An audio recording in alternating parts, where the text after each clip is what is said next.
ओम साई राम। श्री साई सच्चरित्र अध्याय 29 भाग 1 मद्रासी भजनी मेला।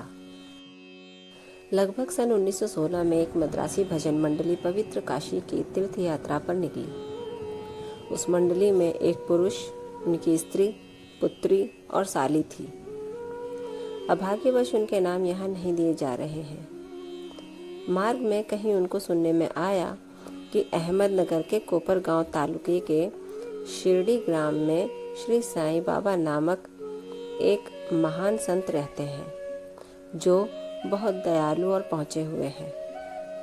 वे उदार हृदय और अहेतुक कृपा सिंधु हैं।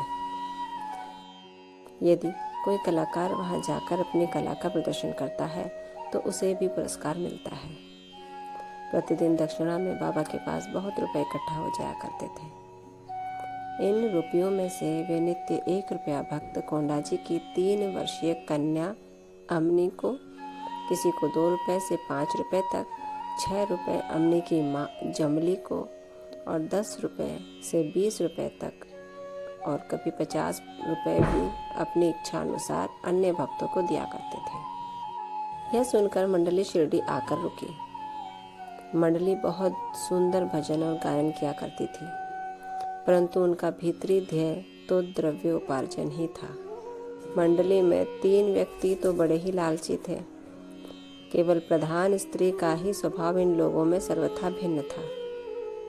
उसके हृदय में बाबा के प्रति श्रद्धा और विश्वास देखकर बाबा प्रसन्न हो गए। बाबा ने उसे उसके इष्ट के रूप में दर्शन दिए और केवल उसे ही बाबा सीतानाथ के रूप में दिखलाई दिए, जबकि अन्य उपस्थित लोगों को सामान्य अपने प्रिय इष्ट के दर्शन पाकर वो द्रवित हो गई तथा उसका कंठ रुंध गया और आंखों से अश्रुधारा बहने लगी। तभी प्रेमोन्मत्त हो वो ताली बजाने लगी। उसको इस प्रकार आनंदित देख लोगों को कौतूहल सा होने लगा, परंतु कारण किसी को भी ज्ञात न था।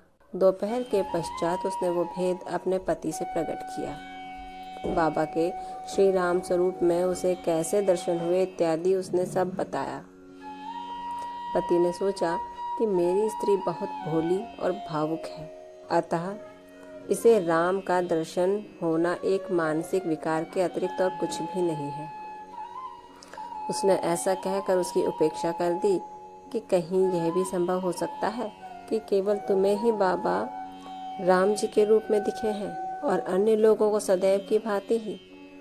स्त्री ने कोई प्रतिवाद ना किया, क्योंकि उसे राम के दर्शन जिस प्रकार उस समय हुए थे वैसे ही अब भी हो रहे थे। उसका मन शांत और स्थिर और संतृप्त हो चुका था। ओम साई राम। बाबा की लीलाओं में ऐसे कई सारे कथन हैं जिसमें बाबा ने अपने प्रिय भक्तों को उनके इष्ट देव के रूप में दर्शन दिए हैं और उनकी तृषा शांत की है। अब इस घटना में आगे क्या हुआ, इसका अध्याय हम कल अगले अंश भाग 2 में आश्चर्यजनक दर्शन में अध्ययन करेंगे। तब तक ओम साई राम। बाबा आप सब पर कृपा रखें, आपको आशीर्वाद दें और कष्टों से दूर रखें। ओम साई राम।